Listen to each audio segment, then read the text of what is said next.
Oh. Also, nochmal herzlich willkommen hier am Conference Center der HoV Vape 2019. Wir haben ein super hochkarätiges Podium hier. Wir haben Gäste aus den USA, aus Griechenland, aus Frankreich und aus Österreich und ich bin Schweizer. Also das ist eine ziemlich internationale Geschichte und es geht um einen neuen Kinofilm, der jetzt in der Aufnahme ist und der heißt You Don't Know Nicotine. Ich möchte sie euch alle vorstellen. Bitte begrüßt sie recht herzlich. Aus den USA, Biebert. Hello, hi. Hello. Aus Österreich, Professor Dr. Bernd.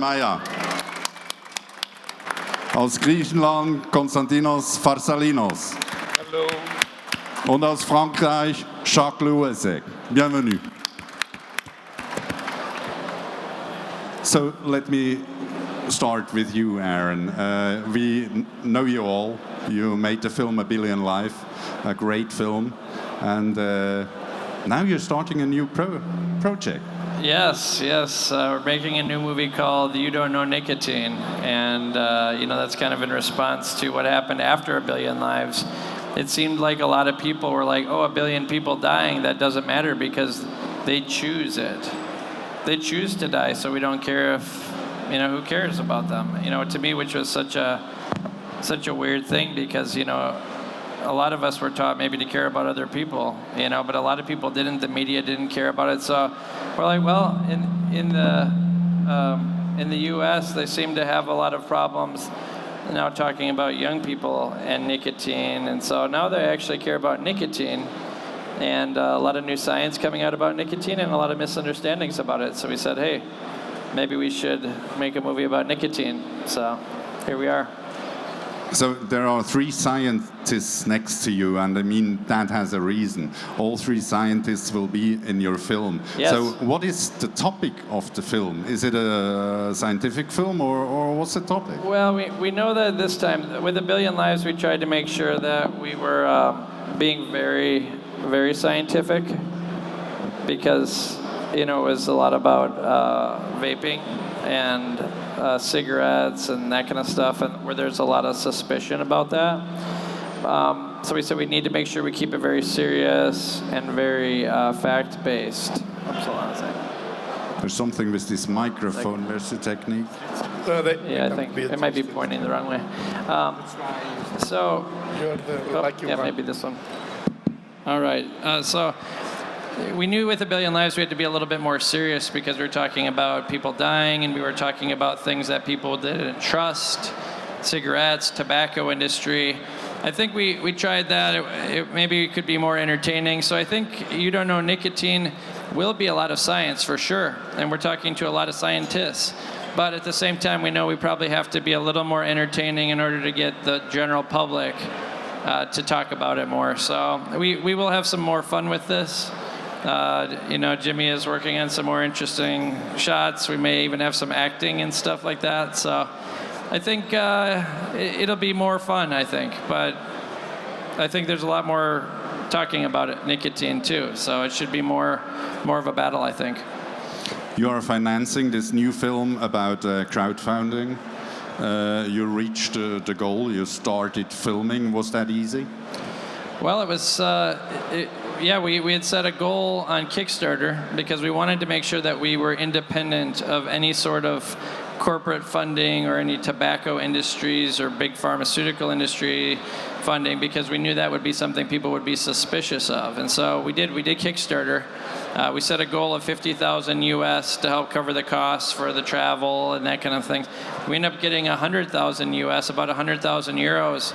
And it was, of course, made us a little bit nervous, and you wonder, but a lot of support from this area of the world. So a lot of Germans, a lot of Austrians, French people, Swiss, a lot of people that we had met from A Billion Lives came and supported it, and we doubled the goal. So it was hard, but it was easy because of all the help that we had from people. The topic, nicotine, is very interesting, and that's where science comes in, because it might be possible that nicotine is not just a bad thing, but that it has maybe benefits. And but I think it will be very difficult to explain that to people, because for decades everybody said nicotine is bad, nicotine is deadly, it's addictive. So I imagine it's very difficult to show that in a movie. Yeah, it is going to be very tough. I think a lot of people, every time I say the word nicotine, they always say smoking. And I do interviews on television, and while I'm talking about nicotine, they show cigarettes every time. It's like, okay.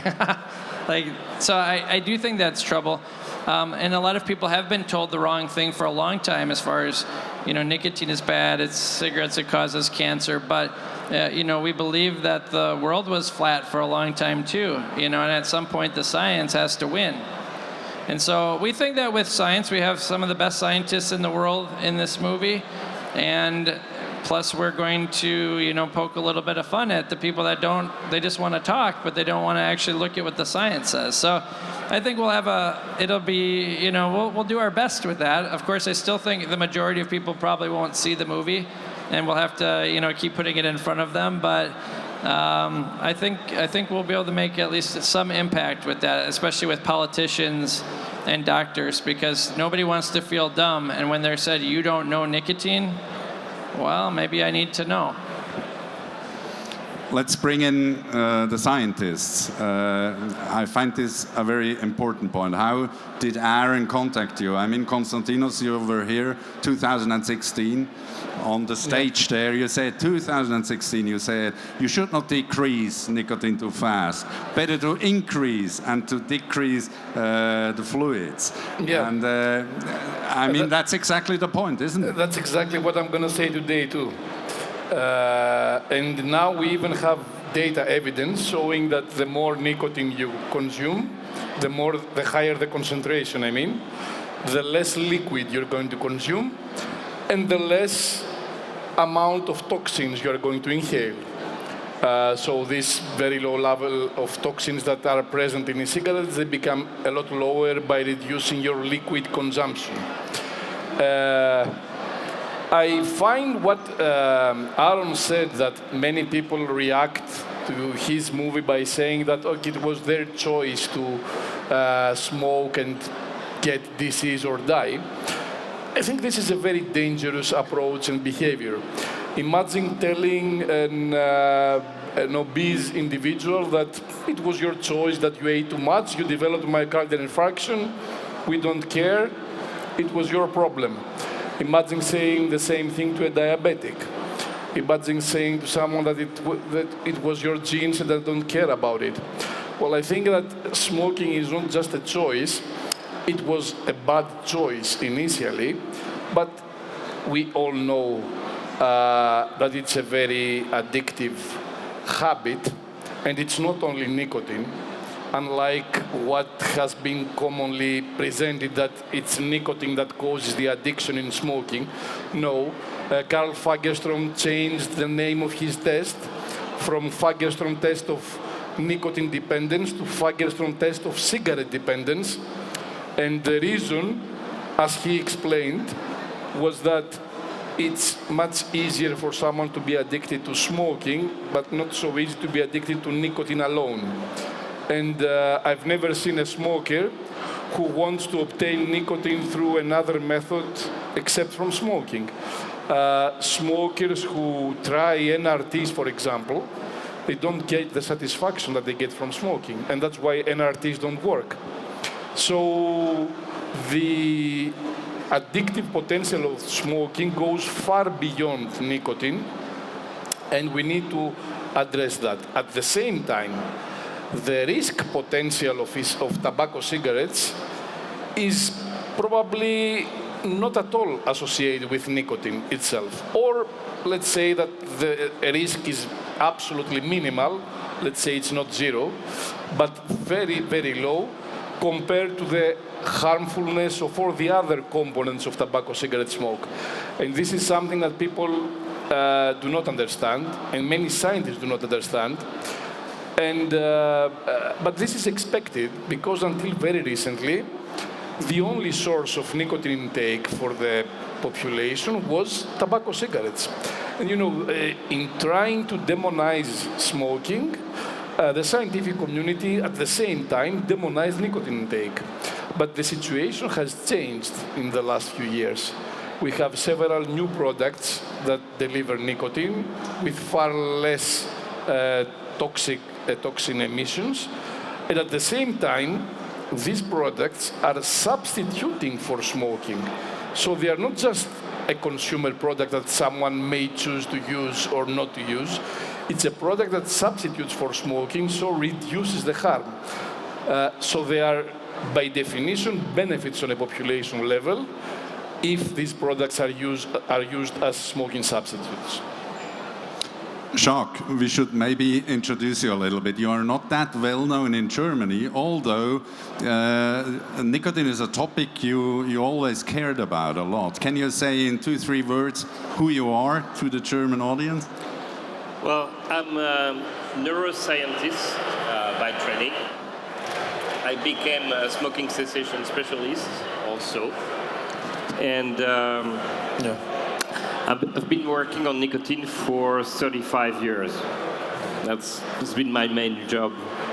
And I saw you in Montreux on the fair. Yeah. A very interesting discussion there.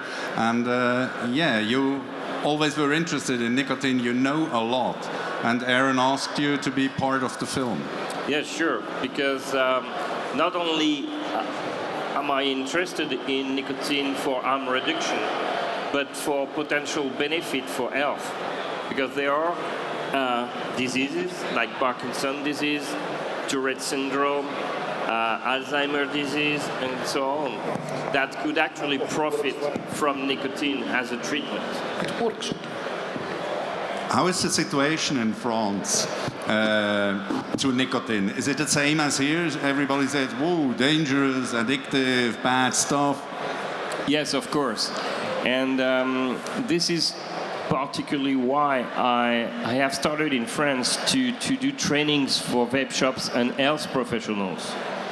So since 2015, I've been starting to train vape shops, so they are less afraid of nicotine, because all people working in vape shops, they were all smokers. They're afraid of nicotine like any smoker, and they have to learn that nicotine is not bad. It helps people quit smoking, and there's even potential benefit of using nicotine. Even here, I mean, from vapers, I heard it 100 times today that they are afraid of nicotine. They always said, well, I must reduce, I'm on 0.3 now, I want to go down to 0.1. You want to know what strikes me the most since yesterday night I arrived? I've seen a lot of vapors here, but I've seen a lot of vapors smoking. Yeah. And this should not be. And I've been asking some people I know here that are selling nicotine products, and vapors are afraid to taste a 3 milligrams per ml nicotine liquid. They ask for 0. I really think Germany is probably a great country for vaping.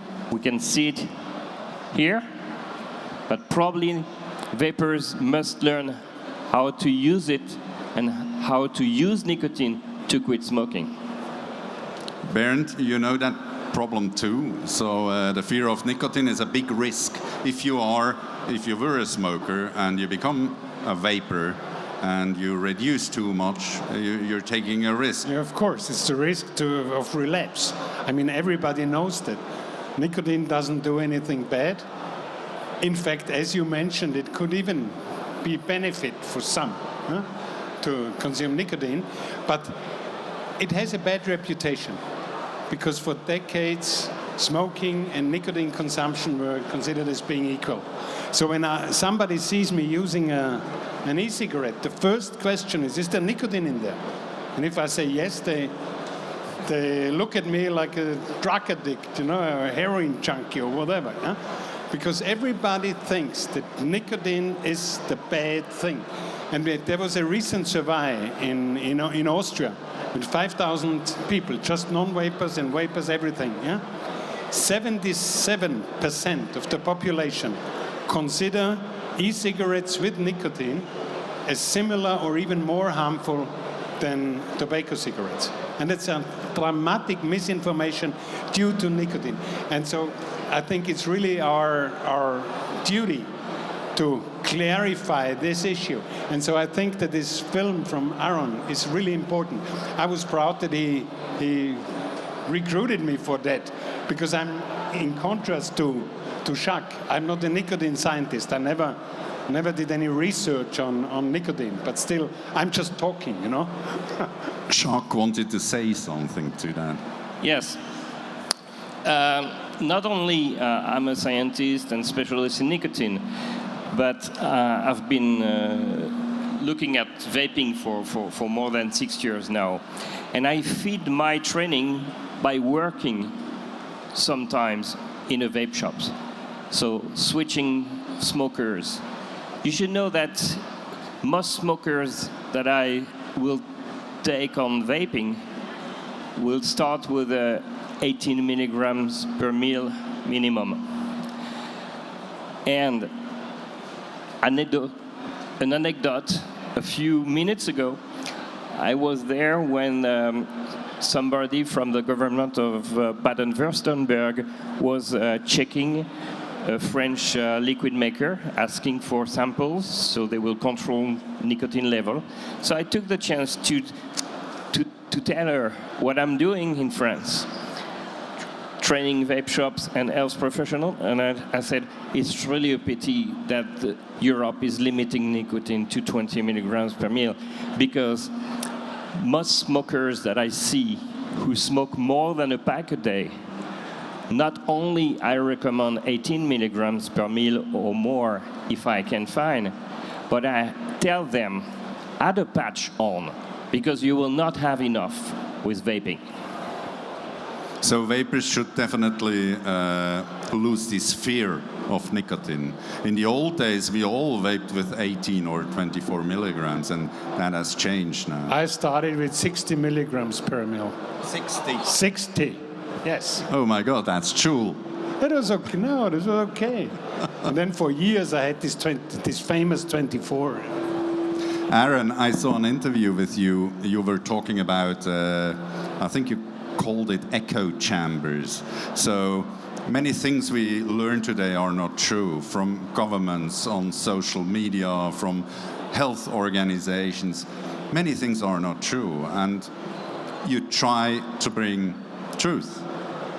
Yeah, and I think that's a big problem, because what you have is only a few people who are seen as the experts, and oftentimes as the science changes, as in the technology changes, their pride doesn't allow them to change their positions on things. So we've been really doing a lot of research about pride, and what role does pride have in causing these problems. And ultimately, it seems like in many places, there's only a few places like the WHO or FDA or some few people that essentially are declaring all of these things, and then the rest of the groups, the NGOs and the charities and the government groups, are all saying the same thing, because they don't take the time to research, and they definitely don't want to question the leaders.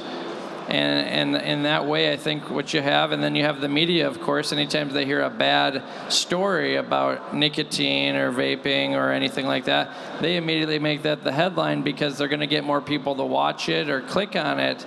And so you just have this constant, it's a reinforcement circle, essentially. Every time they do something wrong, they get rewarded for it by saying the worst things. And so, yeah, it's tough. It's an echo chamber. They just back and forth keep saying the same thing. Yeah, interesting. Something that fascinates me, I have to read it. Schizophrenia. 90%, over 90% of people who have schizophrenia, they are smokers. But it's not only schizophrenia, it's, for example, psoriasis, or it's, for example, Biebert disease. So there must be a reason why these people smoke. Can you, scientists, explain that? Yes, it's well known that... Microphone? Sorry. Doesn't work? I think it works, but... We know pretty well that nicotine has, as Jacques said, some pharmacological effects. Basically, for psychiatric patients, it's being used for self-medication, for schizophrenics or for patients with even with depression, with bipolar disorder. These people smoke for a reason, because it helps stabilize their psychiatric condition. And you know that these people, schizophrenics, they don't die from schizophrenia, they die from smoking-related disease, most of them. And they are the hardest to quit. It's the most difficult population group to help them quit are psychiatric patients. They are more resistant to treatment. Basically, you cannot give them the oral smoking cessation medications. They are contraindicated. So you are only left with NRTs that we know that they fail in the vast majority of cases. They have a success rate of something like 7% over 1 year. So unfortunately, there's been very little research on that. And there is very little research, while psychiatrists especially are facing this problem every day. You know, even in psychiatric hospitals, it's very hard to even implement a smoking ban in closed places, because these people have, you're experiencing a worsening of their condition. So this is a phenomenon that needs to be studied more closely. It's a specific group of people that will probably benefit the most from harm reduction products, because until now they are basically left helpless. So, but just to make that clear, so that means that the body demands nicotine for what reasons ever? Well, because no? if we take the example of schizophrenia, one of the main cognitive effect of nicotine is to focus attention. You concentrate on things. It's a stimulant like caffeine, and if you want to concentrate, you will use nicotine. Schizophrenic are unable to do that. They have plenty of stimulus coming from everywhere, and they are unable to focus on what they're doing. And this is partly because one of the nicotinic receptor type that they have is inefficient. And it's also a type of nicotinic receptors that needs more nicotine than the one involved in the dependence. So they have to take huge amounts of nicotine. That's why they smoke. All of them smoke, but they smoke a lot and very hard, like this, you know, taking profit of nicotine. And nicotine helps them to control a little bit their problem with attention and to filter stimuli. But are we sure that this is an effect of nicotine, or could it be another substance from smoking? No, it's clearly nicotine. Maybe I should add, as a sort of devil's advocate, that's, in my opinion, I mean, you are the neuroscientist, but still, in my opinion, that's not that clear, because they are schizophrenic, are addicted to many other substances, and there are claims that they are just prone to addiction because of their disease. So, yeah, I didn't mean that it's only that, but concerning nicotine, it's clear that this is the point. But there are plenty of other things, and particularly also less now with new neuroleptics, but with old neuroleptics, the induction of enzyme induction in the liver from smoking was accelerating the disparation of the drug.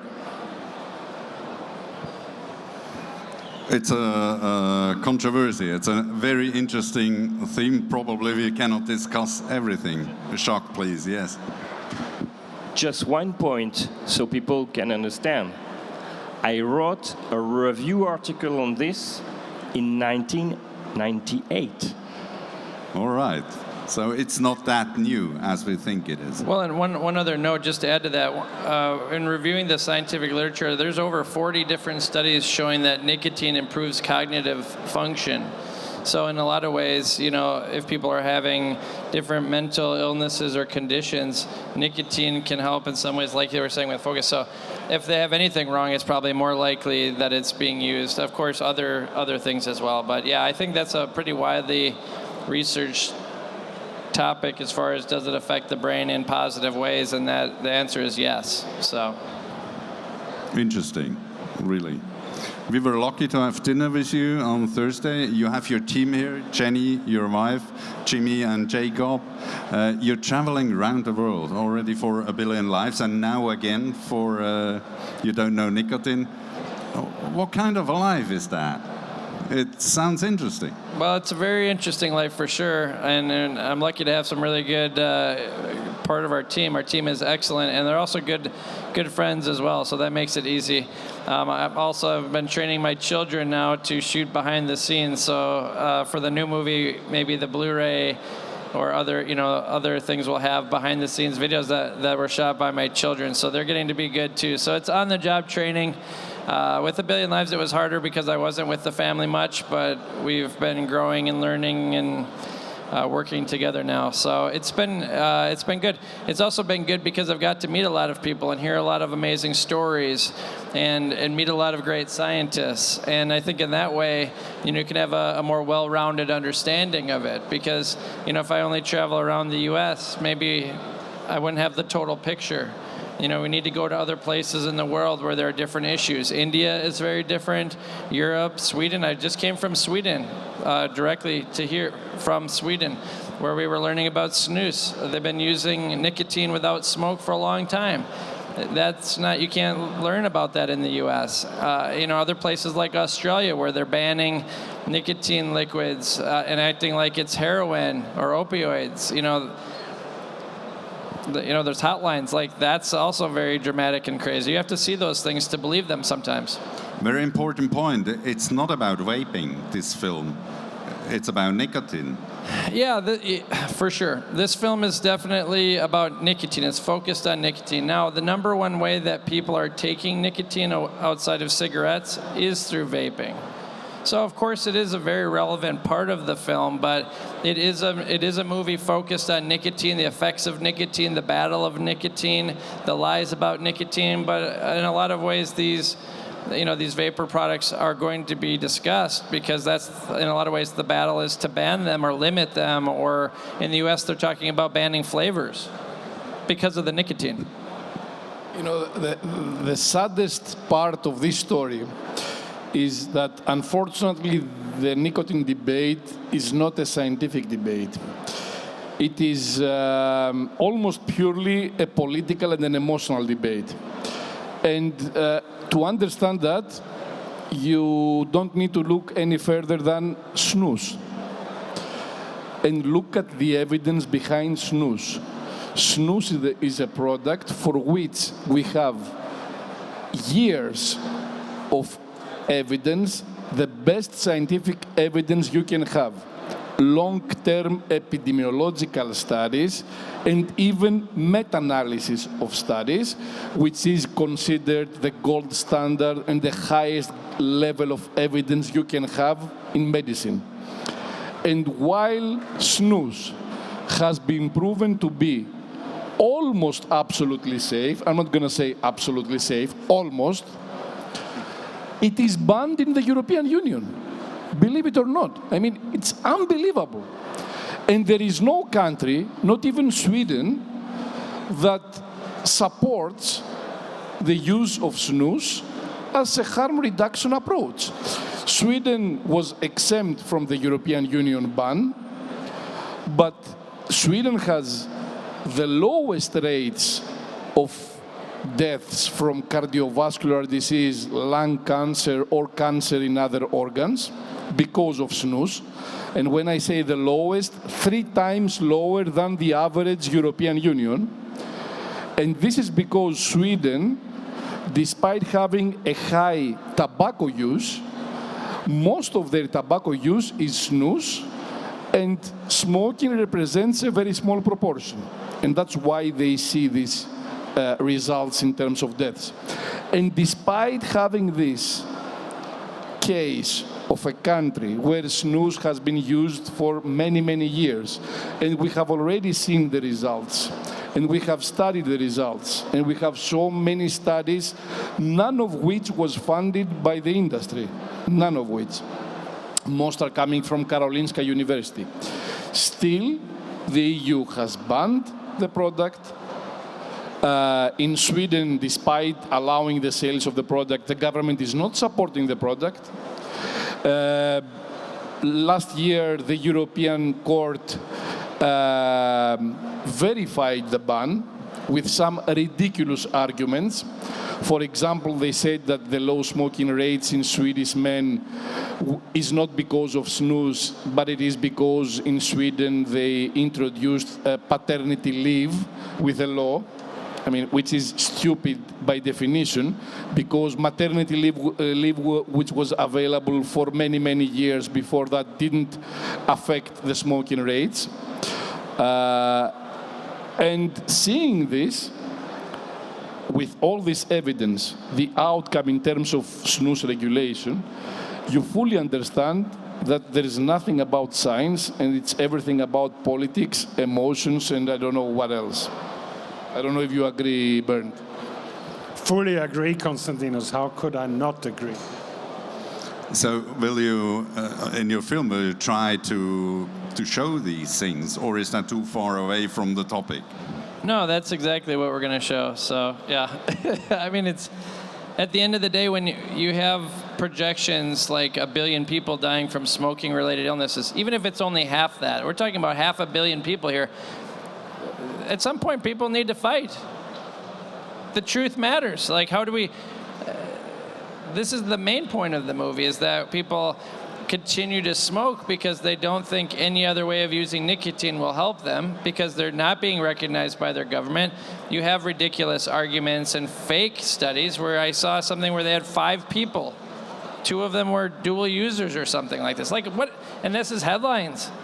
It's time to fight. And the people using nicotine, I think, have been shamed their whole life for smoking. And now it's nicotine. They're being shamed for using nicotine. They're afraid to stand up for themselves. And I believe that once people understand that why they're using nicotine, what nicotine is doing for them, and they stop having shame about nicotine, then maybe they will start fighting for themselves more. You said you want to educate teachers and parents. Yeah, well, right now it's, basically everybody, they're having crazy hysteria in the U.S. right now. We snuck into a school presentation and we're filming there. Jimmy was sneaking cameras in, and they're telling parents that kids are committing suicide because of nicotine, that they're not able to have babies someday because of nicotine, that they're becoming depressed because of nicotine. They're saying a lot of really bad things, but they're telling the parents that. Well, the parents, some of them are smokers, and they know smokers. They have loved ones who are smoking cigarettes. It's crazy hysteria, and it's nothing like Konstantinos was saying, like, this is all about emotion. And so at the end of the day, if somebody is using nicotine, they just feel, I would assume, I don't use myself, but I would assume that at some point it becomes overwhelming and you do feel shame. And I think that is probably the worst thing about this, is that people who aren't doing anything wrong are feeling shame. And in some cases, some surgeons won't do surgery on them because they use nicotine. Ridiculous stuff. And so this is a thing that everybody should be concerned about. And I was asking people, where are the protesters? Where is the people showing up to be angry about their rights being taken away? This is a human rights issue, but people, they have shame. So it's time to get the science out so people can be proud of what they're doing. They quit smoking, and they're using something with benefits that comes from a plant. It's nothing to be ashamed of. I have many parents who write me who say, oh, we catched our daughter or our son in the school with an electric cigarette. They are shocked. They are, and I say, be happy. They didn't catch it with a cigarette. So It's not good, but it's much better. Right, and I do think young people, unfortunately, it's become a distraction because a lot of young people have found out that nicotine helps with focus and other things like that, and so they're using it now, but it's a distraction. I'm going to give you an example of how problematic the debate on harm reduction is. 2 days ago, the European Respiratory Society released an official statement about tobacco harm reduction in general, which of course included electronic cigarettes. Their main point was a harm reduction strategy should not be used as a population-based strategy in tobacco control. And their first argument in support of this claim is one of the stupidest things I've ever heard. I will read it from their report. The tobacco harm reduction strategy is based on incorrect claims that smokers cannot or will not quit smoking. They say that in 2019, at a time that we have 1.1 billion smokers. So either they're living on a different century or in another planet, or the WHO is wrong, telling us that there are 1 billion smokers globally. So if smokers can quit, why haven't they quit in the last 55 years since the 1964 Surgeon General report, which was a landmark report presenting to the population the harms of tobacco, cigarettes, and of smoking? I mean, and this is a statement from a medical association, the European Respiratory Society, which is directly violating the Hippocratic Oath, which says your first priority is do no harm, because when you tell a smoker who is unable or unwilling to quit with currently approved methods, which still are the best approach, if you're telling them that since you have failed or you don't want to use them, you will either continue to smoke or what? Or nothing, according to them, and you don't offer, as a third line option, a tobacco harm reduction approach, then you are violating the Hippocratic Oath. What do you think, Jacques? I mean, this destroys your studies in the last several years. Sometimes I just get tired. You know, I've been in this field for 35 years. I've seen that with NRT first, because there was that type of discussion as well. I've seen that with snus a long time before knowing e-cigarette. I was a pro harm reduction with snus, and I've seen it now with vaping. It's like a never-ending story, and in a way, I think it's getting worse, years by years. Year by years. Because I remember being a member of ERS, that society, chest physician in Europe, and at some point we had a declaration in favor of snus. But that was 15 years ago. When you see that, they just forgot. So, Aaron, it is a big topic, a huge topic. Yeah, we're very excited about this film. What can people do if they want to support the film? Well, right now we're in the filming stage, and we've been kind of quiet lately because we're talking to a lot of people on all sides of it, trying to get them to agree to interviews. So we're kind of maintaining a very low profile.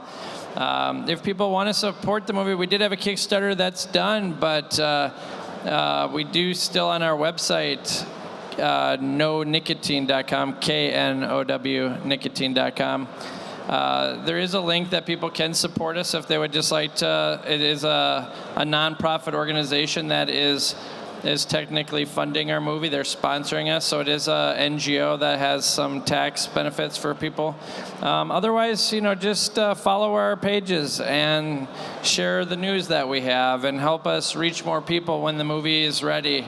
But we're very excited about it. I think it's going to be very entertaining because this is ridiculous, and I think it will be entertaining to people who are in the middle.